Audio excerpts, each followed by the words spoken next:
사랑하는 여러분, 기도를 격려하시는 우리 주님의 음성에 순종하시어 나온 여러분들을 진실로 환영합니다. 오늘 간절히 올리는 우리 기도를 통해서 하나님의 나라와 뜻이 저와 여러분의 삶 가운데 충만히 이루어질 수 있기를 주님의 이름으로 축복합니다.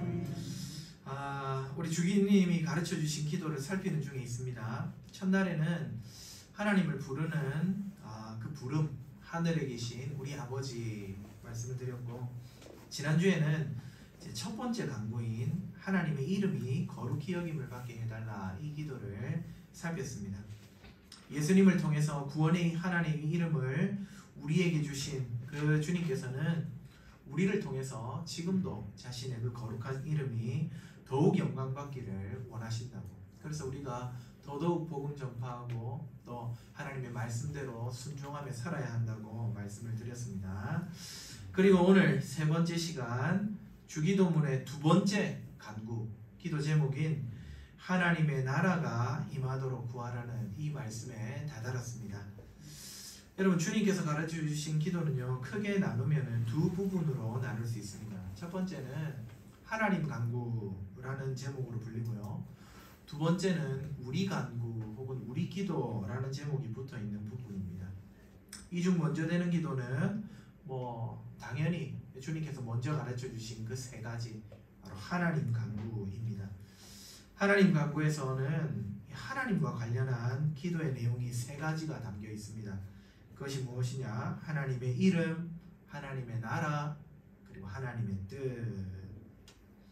물론 각각의 간구들이 독특한 의미를 갖고 있습니다만은 하나님의 나라, 하나님의 이름, 나라, 뜻, 이 세 가지 간구를 포괄하는 간구가 무엇이냐면 이 세 개 중에 가운데 있는 하나님의 나라입니다.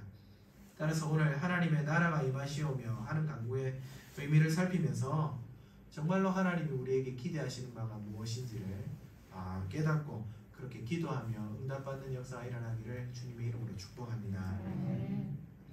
주님께서는 기도를 가르치시면서 나라가 임하시오며 나라가 임하게 해주십시오 구하라고 말씀하십니다.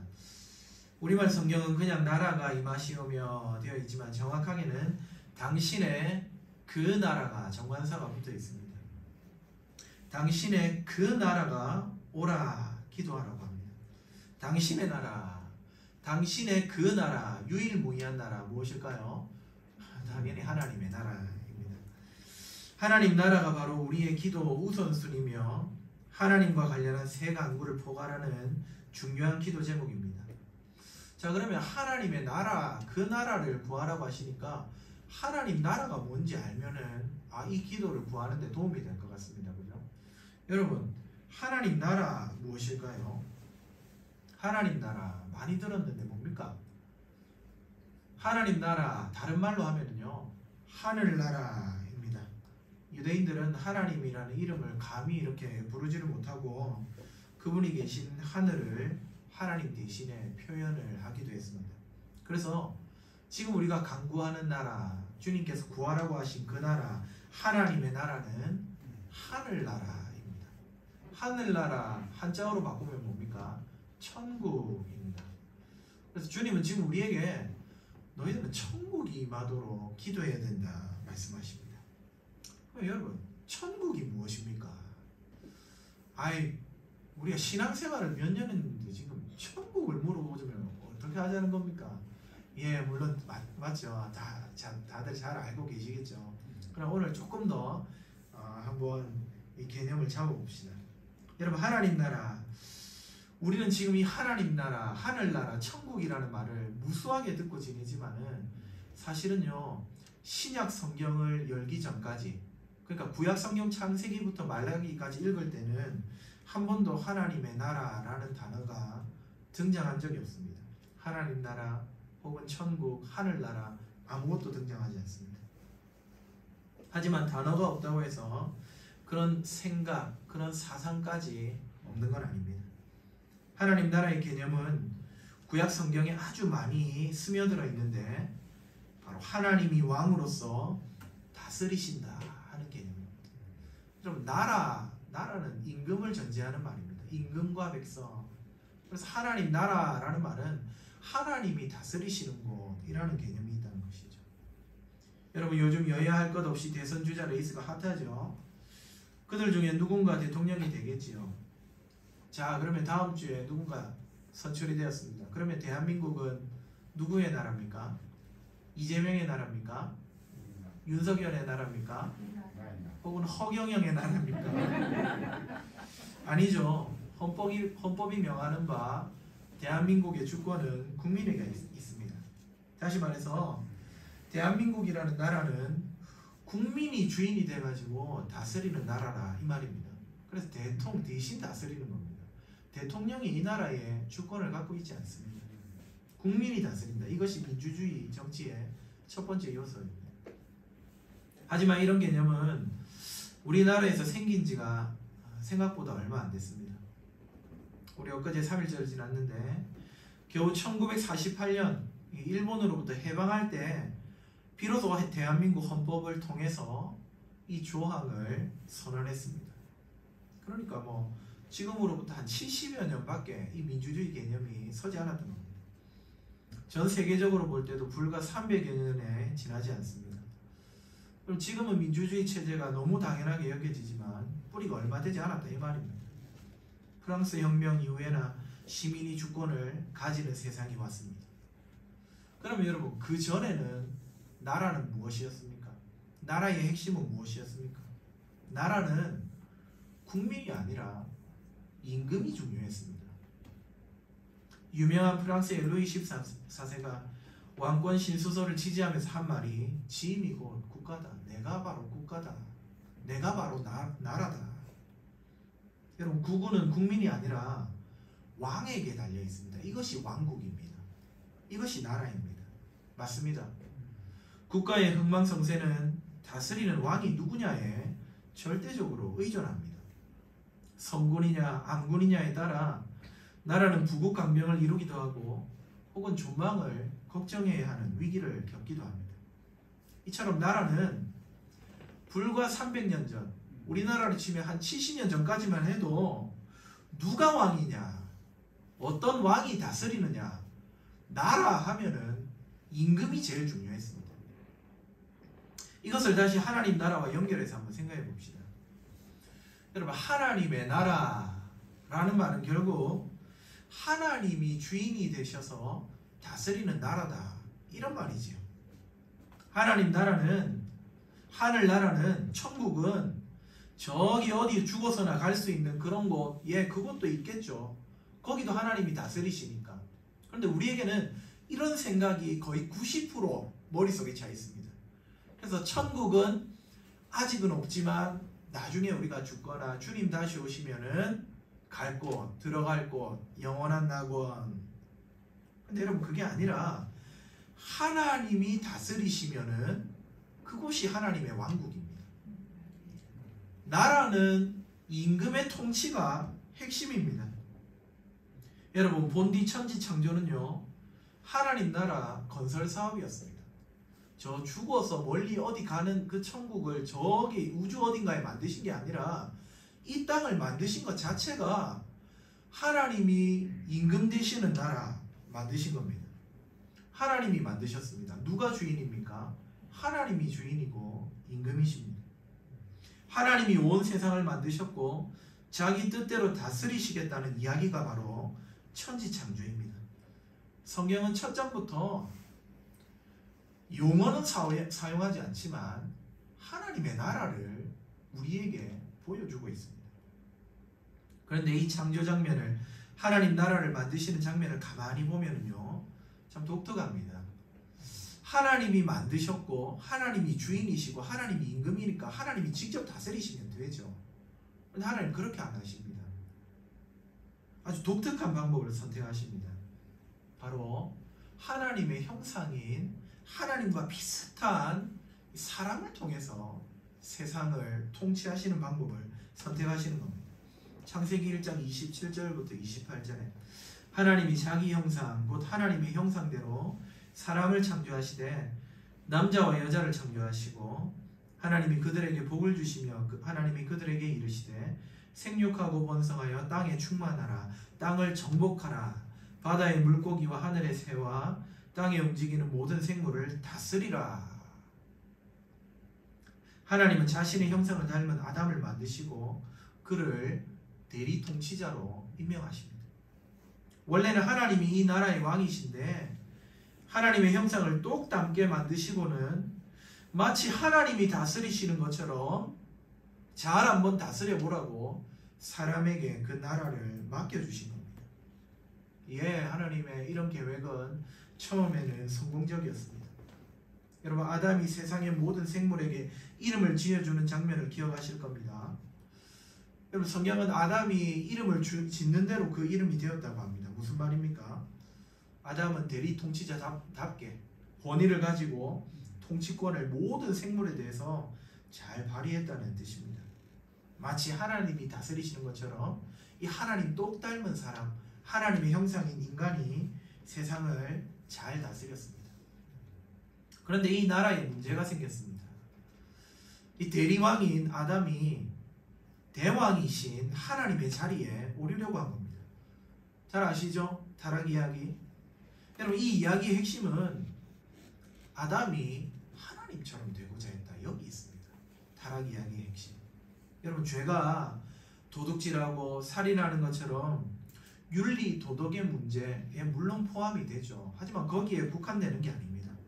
죄는 하나님 무시하고 내가 임금 되겠다는 것, 내가 하나님 되겠다는 것. 여러분, 그 교만과 불순종이 바로 죄의 본질입니다. 하나님의 다스림을 무시하고 자기가 다스리는 왕이 되겠다. 이게 문제입니다. 참 고약하죠. 사실 여러분, 하나님이 그에게 모든 것을 다 주셨습니다. 심지어 하나님 똑 닮게 만드셨습니다. 피조물을 창조주와 비슷하게 만드셨습니다. 하나님 그와 같이 인간을 대접하셨지만 그는 그 2% 다른 그것을 참지 못하고 하나님처럼 되겠다. 내 나라를 만들겠다. 이런 인류의 죄악은 온 세상을 문제투성이로 변화시켰습니다. 아담 이후로 모든 인류들 역시 이 반역의 기질을 물려받아서 하나님을 왕으로 모시는 대신에 어떻게 합니까? 자기가 임금 되려고, 자기가 왕이 되려고 합니다. 결국 세상에는 죽음이 드리워졌습니다. 사탄이 사람을 유혹해 부리기 시작하고 하나님이 될 수 있다는 달콤한 말로 유인합니다. 너 자신이 하나님이 되어라. 네 삶의 주인은 너야. 네 가정은 네가 마음대로 할 수 있어. 교회, 직장, 하나님의 다스림, 하나님의 나라가 아니라 나의 뜻을 관철시키는 일이 당연하다고 생각하며 살아갑니다. 하나님이 다스리시는 나라, 하나님의 나라는 그렇게 하나님의 통치와 멀어지며 변질되었습니다. 생명과 자유가 흐르던 그 나라가 죄와 비참으로 가득한 사망의 나라로 변질되었습니다. 이렇게 우리 삶에 침투한 사망이 얼마나 실제적인지 사람들은요, 겪으면서도 잘 깨닫지를 못합니다. 자기가 임금이 된 인생, 자기 나라를 세워가는 사람들, 하나님의 통치, 하나님의 나라가 사라진 이 세상 나라에서 여러분, 이 사망이 왕노릇하기 시작하니까 여러분, 이 고통이라는 증상이 나타납니다. 우리가 감기 들면 콧물이 나고 목이 따갑듯이 사망이 왕이 되니까 이 고난이라는 증상이 나타나더라는 겁니다. 때로는 몸이 병들고 때로는 쇠약해지고 심지어 육신이 죽습니다. 예상하지 못한 지변과 사고가 처처에 넘쳐납니다. 마음이 불안하고 사람들과의 관계가 비겁거리고 사회적인 부조리와 정치적인 압제, 빈곤, 전쟁, 테러, 자연재해, 무수한 고난에 직면합니다. 여러분, 이 모든 것들이 사망의 증상들입니다. 우리가 지금 사망의 나라 가운데 있다는 증거라 이 말씀입니다. 지금 우리가 인터넷 뉴스를 통해서, TV 뉴스를 통해서, 여러 매체를 통해서 지금 핵정쟁도 불사하겠다고 하는 이런 소리를 듣고 있지 않습니까? 실로 사망의 증거가 우리 가운데 넘쳐나고 있습니다. 하지만 사람들은 그런 고난을 매일 경험하면서도 그 모든 것이 하나님의 통치, 하나님의 나라를 떠났기 때문이라는 인식이 전혀 없습니다. 현실 깊숙이 들어와서 우리를 눈물 짓게 하는 이 사망의 위력, 그 고통의 칼날을 직접 겪으면서도 하나님이 다시 다스려 주십시오. 하나님이 임금 되시는 생명의 나라가 필요합니다. 사람들은 매달리질 않습니다. 하나님의 다스림이 없는 세상, 하나님 나라 밖의 삶은 비참함 그 자체인데도 말입니다.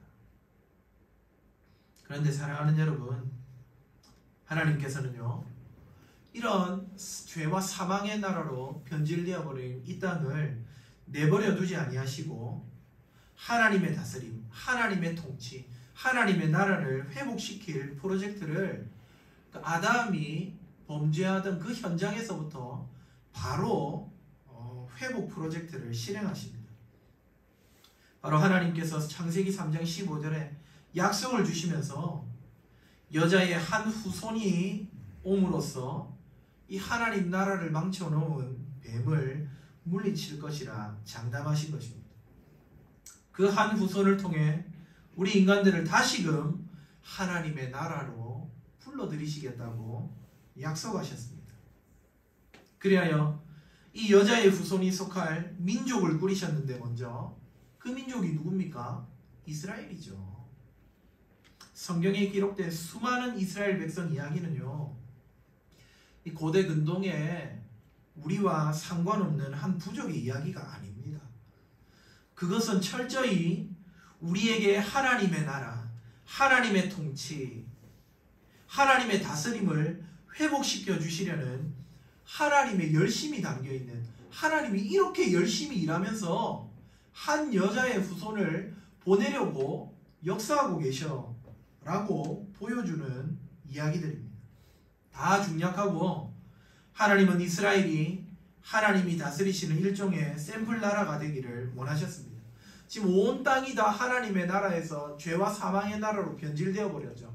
신음하고 고통하고 있죠. 그런데 이스라엘 나라를 하나님께서 특별히 선택하시더니 너희들이 하나님이 다스리는 나라가 어떤 곳인지를 세상에 좀 시연하라고 샘플이 되게 하셨습니다.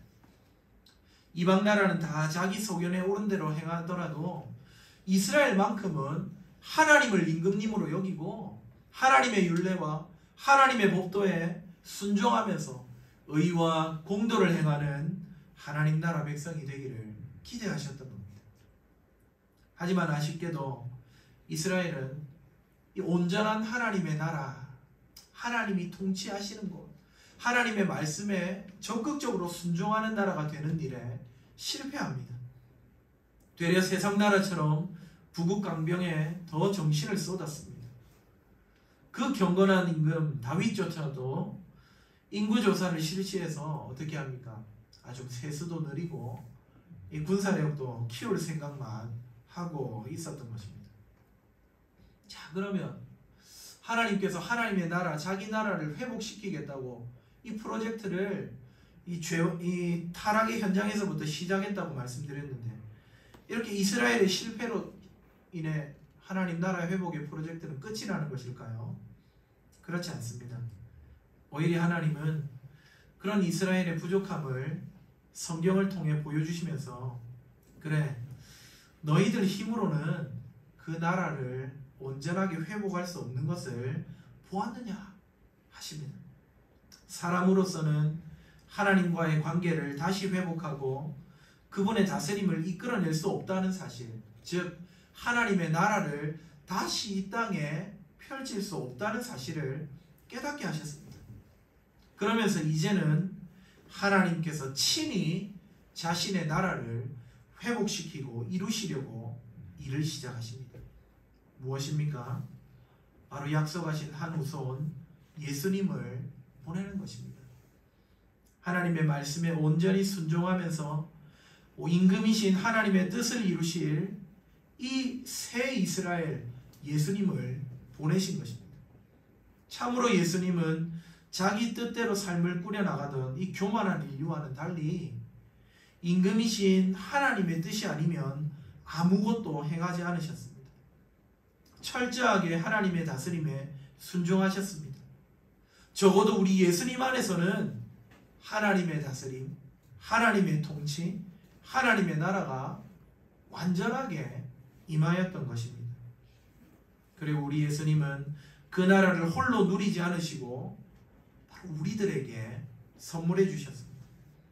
예수님은 하나님의 나라가 임금님 말씀에 불순종하고 또 스스로 하나님 되려는 죄 때문에 훼손된 것을 너무 잘 알고 계셨습니다. 그래서 예수님은 이 죄의 문제를 먼저 해결하시고 하나님의 나라를 회복하기 시작하셨습니다. 하나님 없이도, 하나님이 다스리지 않아도 우리는 얼마든지 잘 살 수 있다는 이 교만한 우리 죄악을 담당하시면서 하나님의 통치, 하나님의 다스림, 하나님의 나라를 우리에게 선물해 주신 것입니다. 사랑하는 여러분, 예수님이 하나님의 나라를 저와 여러분에게 회복시켜 주셨음을 믿으시기 바랍니다. 우리 예수님이 하나님의 나라를 저와 여러분에게 이미 주셨음을 확신하시기 바랍니다.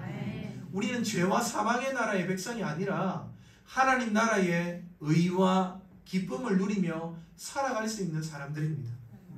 자, 그렇다면 여러분, 저와 여러분의 삶의 현장은 어때야 되겠습니까?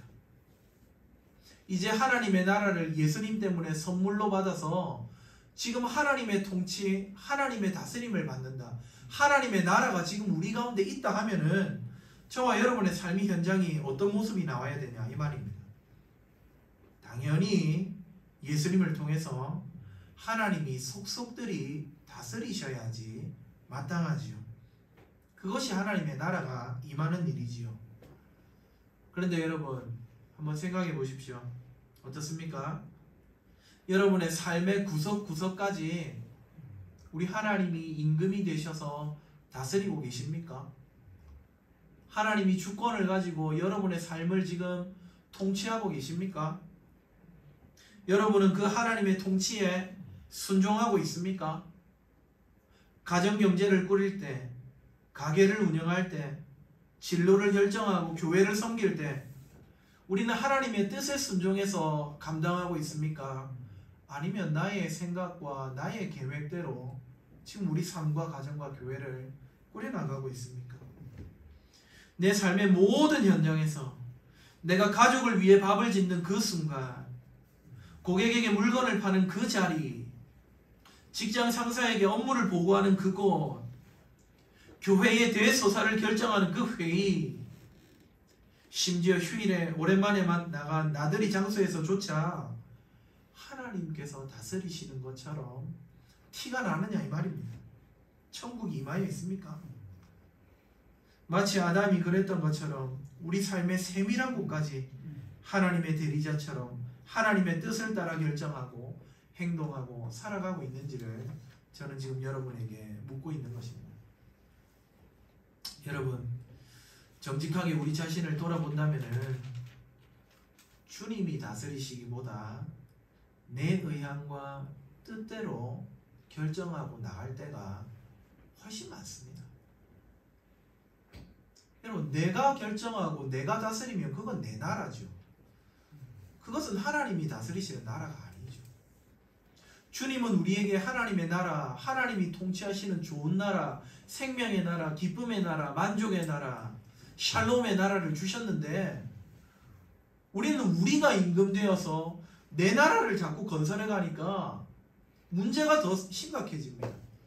자꾸만 실패하고 넘어지고 낙심하고 화가 나고 실망하고 분노하고 비교하고 하나님의 나라가 도무지 우리 가운데 지금 이루어지고 있는지 확신하기가 쉽지 않더라 이 말씀입니다. 그래서 오늘 우리 예수님이 하나님의 나라가 임하도록 기도하라고 하십니다. 나라가 임하도록 기도해야 된다고 하시는 겁니다. 주님이 죄를 물리치고 그 나라를 우리에게 주셨지만 하루하루 사는 동안 우리는 여전히 하나님의 통치를 무시할 때가 많기 때문에 하나님의 통치가 임하도록 기도하거라 말씀하십니다.